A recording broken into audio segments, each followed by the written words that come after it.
A quiet May morning in Los Angeles, 2025. The sun rises over the Pacific, casting a soft glow across palm-lined streets and sprawling neighborhoods. The city sleeps beneath a sky that promises another perfect day. But peace is deceptive. Beneath the surface, something stirs, unseen, unheard. And then, silence shatters.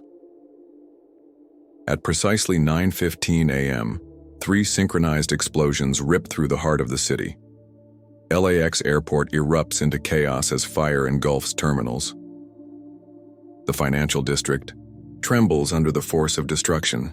A military base burns, its perimeter breached in an instant. Screams pierce the air. Emergency sirens wail. Lives are lost before most people even wake up. This isn't just a local disaster. It's a coordinated attack. Deliberate. Devastating. Within minutes, global media shifts into overdrive. CNN, Fox, BBC, every major network cuts to breaking news. Satellite footage shows plumes of smoke rising from multiple locations. Analysts speculate. Experts panic. Families tear through phone directories, desperate for answers. Phones ring unanswered. First responders rush into the wreckage. Blood stains the pavement. The death toll climbs. America has been struck again. In Washington, D.C., the Oval Office buzzes with routine discussions. Then suddenly the door bursts open. A national security advisor storms in, pale-faced, clutching urgent reports. The president listens. His jaw tightens. His eyes narrow. He doesn't speak at first, just absorbs the weight of what's unfolding. Then he orders action. This changes everything. From Beijing to Berlin, from Lagos to London, millions watch, in horror. Newsrooms scramble. Reporters shout updates into live microphones. Social media floods with images of burning buildings and fleeing crowds. Analysts dissect motives. Speculation spreads like wildfire. The world watches as emergency crews battle flames and pull survivors from debris. For the first time in years, America feels vulnerable again. Thousands of miles away in Ouagadougou, a young leader sits in his office, watching footage of the destruction unfold. His face is unreadable. At 35, he has seen more than most leaders, twice his age. He knows the devastation such attacks bring, not just physical but psychological. He picks up the phone. "Prepare a message of condolence," he says. Not out of politics. Not out of obligation, out of humanity. Back in Washington, the president steps in front of the cameras. His tone begins measured, expressions of sorrow, promises of justice. But then subtly it shifts. He speaks of leadership, of experience, of those who pretend to fight terrorism but lack the strength to truly defeat it. He doesn't say a name. He doesn't need to. Though no names are spoken, the subtext is unmistakable. The world senses it immediately. Analysts exchange glances. Journalists scribble notes. A powerful leader has taken aim at a rising one, not with weapons, but with words. And in that moment, the world understands. This isn't just about terrorism anymore. It's about power, about respect, about pride. Emergency meetings begin in both capitals. In Washington, advisors draft statements. In Ouagadougou, a response is prepared. Tension simmers beneath the surface. One man sees himself as the ultimate authority, the other as a protector of truth. The world holds its breath, because now the next move will determine not just reputations, but legacies. As CNN prepares to air an unprecedented live confrontation, the world braces for a geopolitical earthquake. He didn't come from a palace. He came from the front lines. Ibrahim Traoré rose not through inheritance or ideology, but through action. A soldier first, a leader second. When Burkina Faso teetered on the edge of collapse in 2022, it wasn't foreign aid that pulled it back. It was boots on the ground. Strategy over spectacle, precision over politics. Terrorist attacks dropped by nearly 90% under his leadership. That's not just a statistic. It's a seismic shift in a region where violence once felt inevitable. The Sahel had become a graveyard for failed states, but something changed when Traoré took control. Not with bombs, with discipline. His model? Intelligence-driven operations, local cooperation, no empty promises, just results. NATO analysts study his tactics now. Pentagon reports cite his success as a rare anomaly in a world drowning in counter-terrorism failures. In Washington, they call it luck or exaggeration. Anything to avoid admitting the truth. The West is losing its grip. Donald Trump doesn't believe in diplomacy. He believes in dominance. To him, leadership is projection. Strength isn't measured in alliances. It's measured in fear. If you're not winning, you're weak. And weakness is unacceptable. So when a former army captain from a landlocked African country starts outmaneuvering decades of instability without asking for American help, it doesn't just raise eyebrows. It raises alarms. Behind closed doors, U.S. intelligence officials admit what no one says publicly. Ibrahim Traoré represents a dangerous precedent. A leader who refuses to be bought, who speaks in local dialects and rejects Western paternalism, who governs not from a throne but from the streets. The colonial legacy still lingers. It's in the way global institutions operate, in the language of trade agreements, in the unspoken assumption that Africa must always ask permission before leading. But Traoré doesn't ask. He acts, and he does so with a quiet authority that unsettles those used to loud power. He doesn't posture. He doesn't perform. He listens. He calculates. He moves. While Trump tweets insults at leaders he deems unworthy, his own administration stumbles under the weight of failure. Leaked internal memos reveal growing panic within U.S. agencies. Despite multi-billion-dollar budgets, terrorist networks continue to evolve. Attacks slip through cracks in surveillance. Warnings are missed. Mistakes compound. Inside Langley, inside Foggy Bottom, there's a growing fear that America is losing more than just influence. It's losing relevance. Trump dismisses African leadership in public, calling it inexperienced, unstable, irrelevant. But behind the marble walls of Mar-a-Lago, aides whisper about the implications of Traoré's rise. What if other nations follow suit? What if the future of global governance doesn't run through Washington? A new axis is forming. Not ideological, but practical. Leaders who govern with clarity, not charisma, who build systems instead of personalities, who prioritize outcomes over optics. Traoré is not alone, but he is the clearest example yet. And then came the attack. Los Angeles, a crowded intersection, a van packed with explosives, dozens dead, hundreds injured. Panic spreads faster than facts. Social media becomes a battlefield of speculation. In the chaos, someone whispers a name. Not on camera, not in headlines, just in the corridors of power. Traoré, not accused, not named, just considered. Because in the absence of clear answers, narratives fill the void.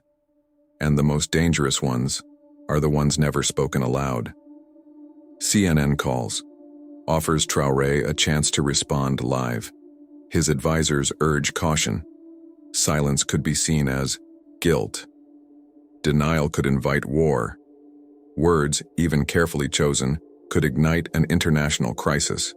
He weighs the cost of speaking and the cost of staying silent. His decision comes quickly. He will speak, not to defend himself, but to reclaim the truth, because he knows how easily moments like this are weaponized, how tragedy can be twisted into justification, how fear can override reason. He steps in front of the camera, calm, composed, measured. "I condemn all acts of terrorism," he begins, "wherever they occur, whoever commits them." Then he pauses. This is not the time for accusations. This is the time for facts. He doesn't flinch, doesn't shout, doesn't deflect. Just speaks with the quiet certainty of a man who has already made peace with consequences. Off camera, CNN producers exchange glances. They expected defensiveness. They got defiance. Back in Washington, the response is swift. Trump fires off a tweet, another puppet pretending to be a leader. Watch what happens next. But the damage is done. Traoré's words ripple across continents. In Accra, Nairobi, Cape Town, young leaders see a different path, one not dictated by Western approval, one built on competence, not charisma. The world watches, and for the first time in years, the center of gravity shifts, not toward Washington, not toward Moscow, not toward Brussels, toward Ouagadougou. What follows is silence, then movement, then pressure, then policy. U.S. intelligence scrambles to find a link between the LA attack and any known groups. None emerge. Suspects vanish. Witnesses recant. Evidence disappears. Behind the scenes, a question looms. Was this an act of terror? Or an engineered moment meant to delegitimize a rising leader? No one says it aloud, but everyone feels it. Because, in the world of global politics, truth is no longer the goal. Control is. And the battle for control has only just begun. The White House is on high alert. Phones ring in unison like an emergency siren echoing through the West Wing.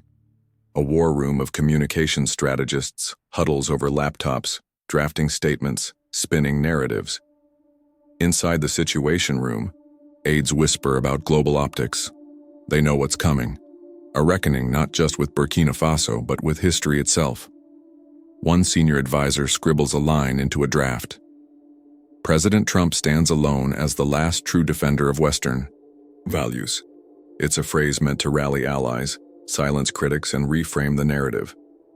But behind closed doors, there's panic. The president has gone silent. No calls, no tweets, just pacing. Across town, CNN studios buzz with tension. Producers rehearse camera cues, test microphones, prep lighting. Footage of past terror attacks loops silently on monitors. Paris, Brussels, Nairobi, Mogadishu. Each clip a reminder of why this moment matters. Trump arrives late, flanked by Secret Service agents. He barely acknowledges the crew. His eyes scan the teleprompter, then he waves it off. I don't need that, he says. I'll say what needs to be said. His voice is sharp, controlled. But beneath it lies something else. Hunger. Not for truth, but for dominance. He wants to win. In Ouagadougou, under dim lights in a secure government office, Traoré flips through a thick black folder. It's filled with documents, classified reports from the CIA, Pentagon assessments, State Department cables. All confirm one thing. His counter-terrorism operations have dismantled more extremist cells than any US-backed campaign in the region. Each page is a bulletproof shield, each line a weapon. He doesn't intend to attack. He intends to expose. This isn't about revenge. It's about legacy, about making sure the world knows who did what and when. He closes the folder, looks up, nods once. Time to speak. Outside, rain taps gently against the windows. Inside, his foreign minister leans forward, voice low but urgent. This is too soon, he warns. The world is mourning. To strike now could backfire. We must wait. Traoré listens, doesn't interrupt. When the minister finishes, he speaks without looking up. If we let lies stand during mourning, he says quietly, they become history. There's finality in his tone, no room for debate. He stands, picks up the folder, walks out. CNN confirms. The unprecedented face-off will air live. Anderson Cooper, neutral ground, two leaders on split screen. One sitting US president, one rising African statesman. The announcement goes viral within minutes. Social media erupts. Hashtags trend across continents. Truth on terrorism. Africa speaks. Now, live from history, the network scrambles to meet demand. Satellite feeds are rerouted. Broadcasters prepare translations. From Lagos to London, São Paulo to Seoul, people pause. Watch, wait. This isn't just news, it's theater. Real-time geopolitical theater. And the world is buying front-row seats. Air Force One touches down at Joint Base Andrews. Trump steps out, jaw clenched, eyes scanning the tarmac. Reporters shout questions. He ignores them. Inside the motorcade, he mutters to himself. Fake African leaders, lecturing professors, always telling us how to act. Well, tonight I set the record straight. His staff watches nervously. He's not preparing for a debate. He's preparing for combat. He wants to crush, not convince. To him, this isn't diplomacy. It's damage control. Traoré arrives hours later. No entourage, no press. Just a small delegation and the black folder clutched tightly in his hand. He walks into the studio, calm, composed. No notes, no script, just facts, and the conviction that they matter more than ego. He scans the room, sees the cameras, the moderator, the red light. He nods, takes his seat. Behind him, a translator waits. In front of him, a screen flickers, showing the incoming feed from Washington. The other chair remains empty, for now. Millions tune in. Smartphones glow in crowded cafes in Nairobi. Families gather around TVs in Berlin. Students stream the broadcast. On university projectors in Rio de Janeiro. Hashtags flash across social media timelines. Analysts tweet feverishly. Pundits speculate wildly. Some call it a reckoning. Others a circus, but no one changes the channel. Not tonight. Cameras pan across packed streets outside the studio. Protest signs read, "Tell the truth. No lies left to stand. Justice is global." A countdown ticks silently on the lower third of the screen. 10 minutes to air, lights dim. Music fades. Anderson Cooper steps into frame, calm as ever. He nods toward the camera. We're going live in 5, 4. The feed switches. On one side, the familiar backdrop of the American presidency, the seal, the podium, the man. On the other, a younger face unfamiliar to many, framed by the flag of Burkina Faso. One side represents power, the other, proof. The world holds its breath. Cooper speaks. Tonight, we bring you a historic confrontation between President Donald J. Trump and President Ibrahim Traoré of Burkina Faso. This is not a debate.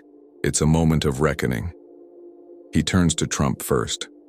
Mr. President, earlier this week your administration released a statement calling Burkina Faso's counterterrorism efforts inconclusive. President Traoré has responded with evidence, suggesting otherwise. What do you say to that? The screen tightens on Trump's face. He smiles. I'll tell you what I say. The world leans in, and the storm begins. The camera pans slowly across the room. A heavy silence lingers in the air, broken only by the low hum of studio lights overhead. The tension is not just political, it's personal, visceral, global. The president begins as expected. Measured, tones, carefully chosen words. We mourn with the families who lost loved ones. We stand united against terror. Justice will be served. His voice carries the weight of tradition, flags at half-mast, moments of silence, rituals of grief. But beneath the surface, there's something else. A sharpening edge. Then he pivots. Real. Terrorism requires real experience. It takes someone who knows what they're doing to stop it. A pause. The message is clear. He's not just mourning. He's preparing for war. And somewhere in the world, someone hears that line and feels the temperature rise.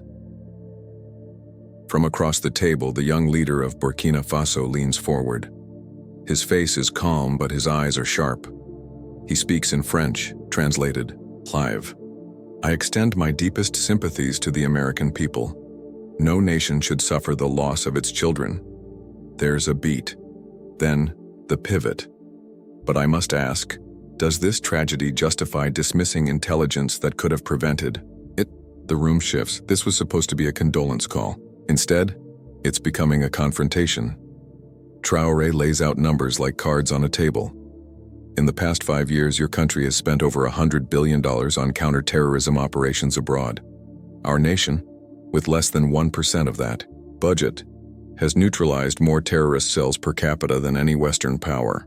He pauses, letting the contrast sink in. Your casualties continue to rise. Ours have dropped by nearly 60% since 2021. Why? Because we fight where the threat is, not where politics demands it. The studio audience stirs. Cameras cut between faces, some stunned, others calculating. Trump narrows his eyes. You're very young. You haven't lived through these wars. You don't understand what it takes to lead in a crisis. A subtle jab, one meant to dismiss, to undermine. But Traoré doesn't flinch. Age does not determine competence. Results do. Silence falls over the room. It's not defiance, it's clarity. And in that moment, the atmosphere changes. Respect, even from opponents, begins to seep into the space. Before Trump can respond, Traoré drops a bomb. While we speak, FBI agents are acting on Burkina Bay intelligence that intercepted 2 imminent attacks, one in Chicago, one in Miami.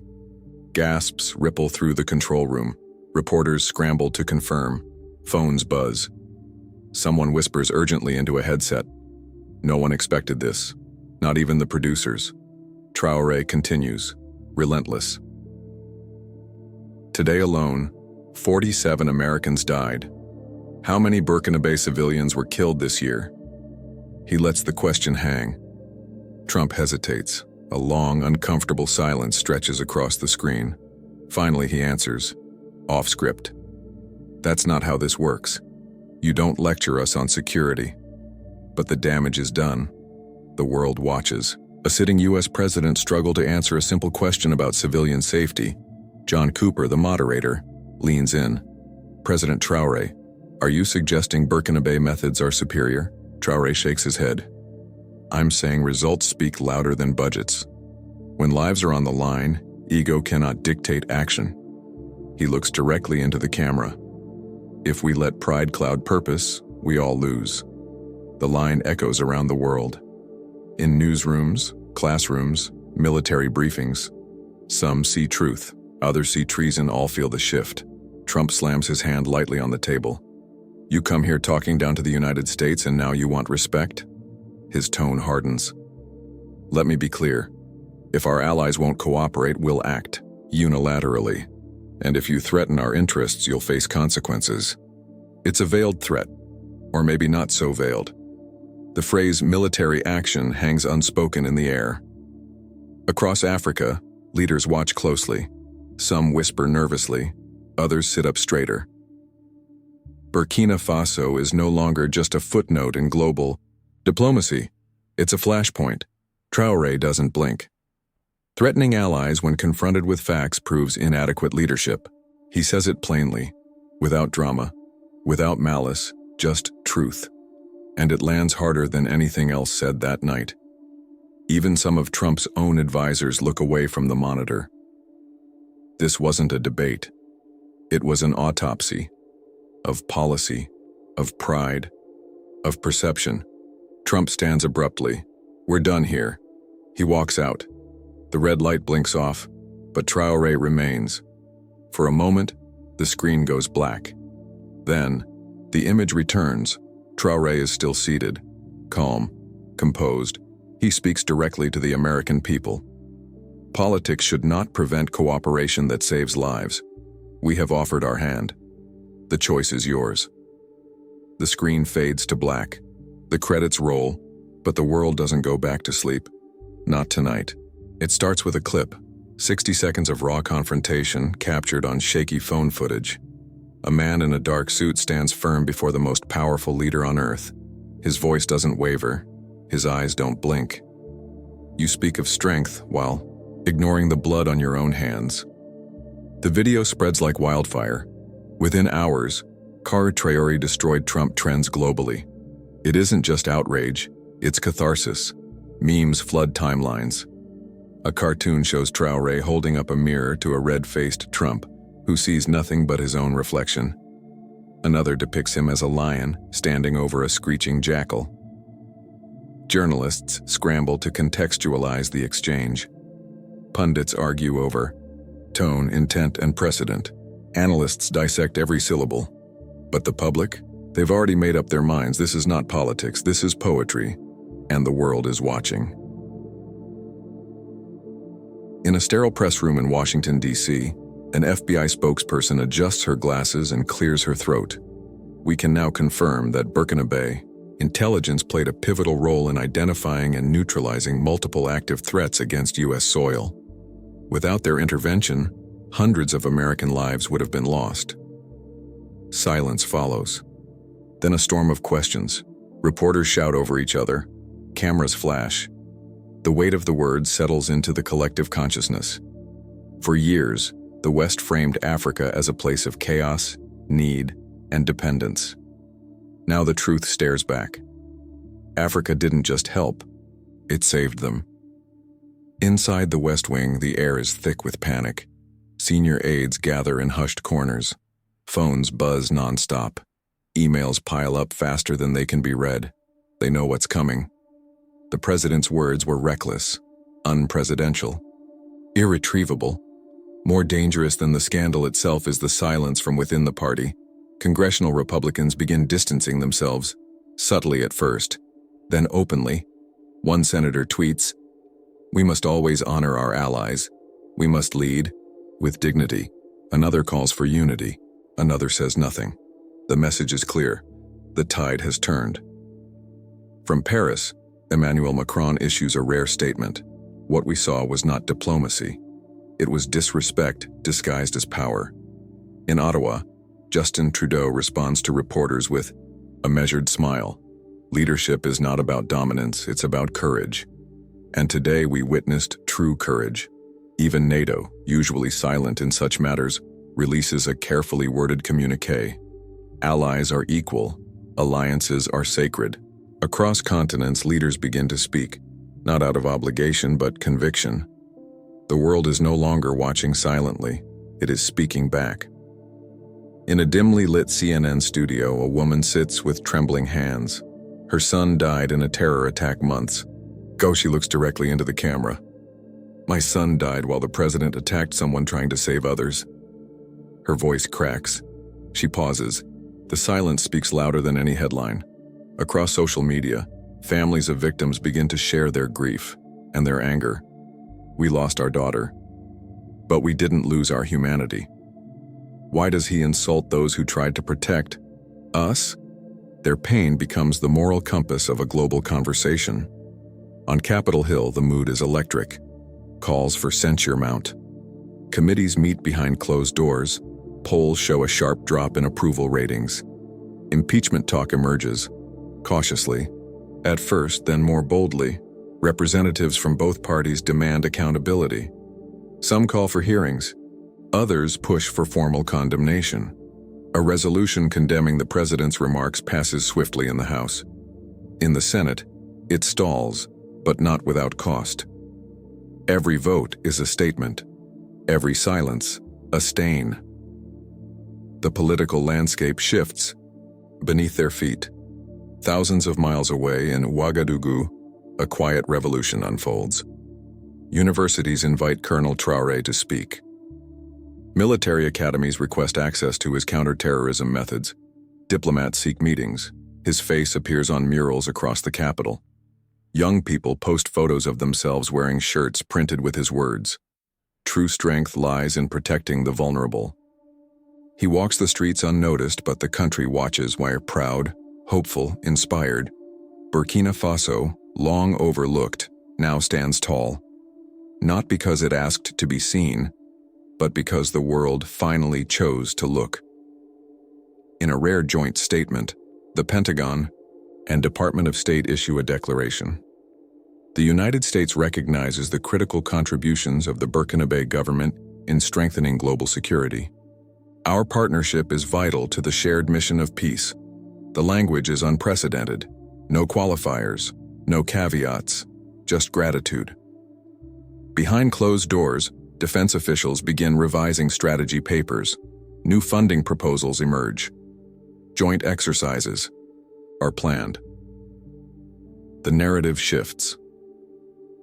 Africa is no longer a problem to be solved. It is a partner to be respected. What began as a moment of crisis ends as a movement. In classrooms, students debate the meaning of leadership. In boardrooms, diplomats Reframe alliances. In homes, parents explain to children that power is not about intimidation, it's about integrity. Colonel Traoré returns to his quiet life, unaware of the seismic shift he helped ignite. But the world remembers. And slowly, quietly, the rules of engagement begin to change. Respect becomes policy. Dignity becomes doctrine. Wisdom becomes weapon.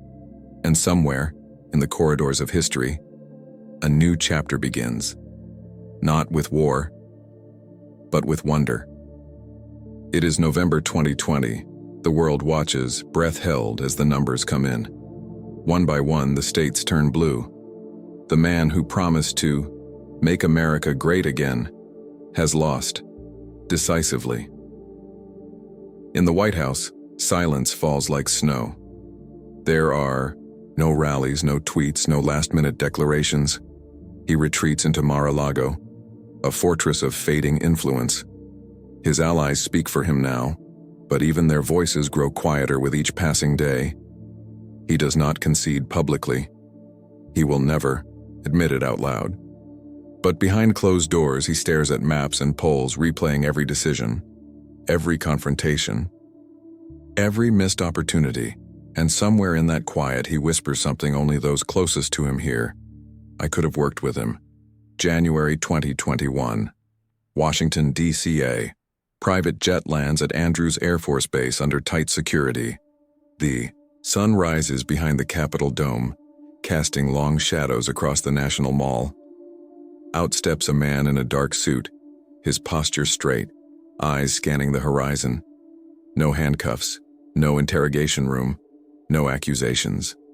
This time, he is not a suspect. He is a guest of honor. Inside the Senate chamber, lawmakers from both parties rise as one. Applause echoes through marble halls. Cameras flash. Diplomats lean forward. A new chapter begins. He bows slightly, smiles, then speaks. We come not to lecture, but to share what we have learned. In blood and fire and in unity, no one interrupts. Later that week, in a secure conference room at the Pentagon, he stands before generals, analysts, and policymakers. He doesn't talk about drones or special ops, not this time. Instead, he shows them a different playbook. We stopped terrorists not by chasing them, he says, but by knowing them first, by listening to the village elder before the informant, by building trust before launching raids. They take notes. Some scribble furiously. Others exchange glances, skeptical, intrigued. He flips to a slide titled Prevention over Reaction. It's simple. Too simple, some think. But the data tells another story. Casualty rates down, recruitment up, stability rising. One general leans back in his chair. You're saying we've been doing it wrong? He answers without hesitation. I'm saying there's another way. By mid-2021, Ouagadougou becomes an unlikely hub of global security strategy. Delegations arrive from Nigeria, Indonesia, Colombia, France, India, Brazil. They walk the dusty streets of Burkina Faso, not as aid workers or diplomats, but as students. They tour local police stations where community liaisons sit beside officers. They visit villages where youth programs replaced extremist recruitment centers. They see solar-powered surveillance systems built on shoestring budgets. 47 countries send teams. Some return twice. At a summit in Addis Ababa, a South African minister declares, Africa has spent decades being lectured. Now for once the world is listening. December 2021, New York City, United Nations headquarters. The rotating presidency of the Security Council changes hands. This time it goes to a nation few expected, Burkina Faso.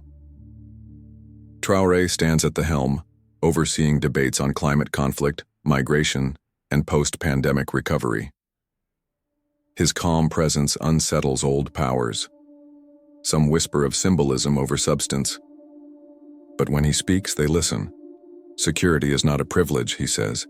It is a shared responsibility. And it begins with respect for people, for place, for history. A French ambassador nods. An American envoy shifts uncomfortably. A Russian delegate stays silent. For the first time, Africa presides over the world's most powerful diplomatic body. Back in Florida, the former president watches clips on loop. He sees Traoré shaking hands with Merkel, walking with Macron, sitting beside Biden at a G7 summit. There's no bitterness in his voice when he finally says it aloud. "I could have worked with him." His son asks, "Why didn't you?" He doesn't answer. Outside, the ocean crashes against the shore. The tide is changing. Across the continent, momentum builds. Kenya launches its own version of the Burkina Bay model. Ghana revamps its intelligence networks. Mali stabilizes faster than anyone predicted. Western consultants still arrive, but now they ask questions instead of giving orders. The narrative shifts. Aid dollars remain, but so does agency. Respect follows. A Nigerian entrepreneur starts a tech firm focused on early warning systems. A Senegalese diplomat brokers peace in the Sahel. The headlines change. Africa leads the way in global security, the continent that redefined stability. Why the future of peace is African years. Later, in classrooms and war rooms alike, the name comes up again and again, not as a savior, not as a hero, but as a leader who understood that power lies not in dominance but in connection, who knew that the real battle wasn't fought with bombs, but with trust, whose legacy was not written in speeches or statues, but in the quiet hum of communities that chose safety over fear. And in the end, that was enough because the world changed, not overnight, not with fanfare, but with a single idea. Security begins with the people. Camera pans over a dimly lit conference hall. The air is thick with tension, the kind that settles in your chest and refuses to lift. The murmurs of diplomats, journalists, and aides fade into a low hum. Then, silence. A single figure steps forward. No fanfare, no flags, just presence. This was one of those moments where the world changed course, not with bombs, not with speeches written by committees, but with a glance, a pause, a refusal to flinch. The room had seen power before. It had bowed to it. It had feared it. But on this day, something different happened. A young leader, barely 40, with the weight of a nation's future on his shoulders, stood before the most powerful man on earth. And he did not kneel. He did not smile. He did not yield. He simply said no. Clips flash across the screen. Traoré's eyes locked onto Trump's. No notes. No teleprompter. Just two men face to face representing two worlds colliding. That was the battle line drawn that day. Not with armies or treaties, but with conviction. One man spoke for billions who've been spoken over. The other for an era that believed volume could drown out truth. And yet what made that moment so seismic wasn't just the defiance. It was the calm in which it was delivered. Traoré speaking to press later that night. "I didn't go there to win applause. I went there to speak for people who have never been heard." It wasn't just a clash between two men. It was a reckoning between ideologies, between the old order, loud, transactional, imperial, and a new generation of leaders who saw diplomacy not as theater, but as responsibility. One came with tariffs, threats, and tweets. The other arrived with facts, fire, and a vision, and the world watched. News headlines scroll across screens in Arabic, Mandarin, Spanish, French. Protesters gather outside embassies. Students debate in lecture halls from Nairobi to Seoul. Children draw portraits of Traoré in chalk on city walls, the quiet voice that shook the world. Because sometimes the loudest voices are not the strongest. Sometimes the ones that change everything are the ones who speak last and mean it. Traoré didn't raise his voice. He didn't need to. His words were sharp enough to cut through decades of diplomatic fog. He reminded the world that courage doesn't shout. It stands still while others tremble. Traoré and African Union meeting weeks later. "We are not here to beg. We are here to lead." A legacy written in fire and fact. This story, Ibrahim Traoré and Donald Trump, may read like political fiction, but it's not. It's a mirror held up to reality, a reflection of a world where power is shifting, where silence is strength, and where the global south is no longer content being the backdrop to someone else's empire. What happened in that room echoes far beyond its walls. Signs read, truth first. No more lies. Listen to the quiet voices. A lesson for leaders. Real leadership isn't about dominance, it's about dignity. It's about knowing when to listen, when to act, and when to walk away. Demagogues protect their egos. True, leaders protect their people. And that, more than anything, is what Ibrahim Traoré showed us. Traoré walking through the streets of Ouagadougou at dawn, children wave. Elders nod. The sun rises behind him, casting long shadows across the capital. The echo that endures. Even after the cameras turn off, the truth lingers, shaping futures, shifting paradigms, redefining what leadership truly means. History remembers moments. This was one of them.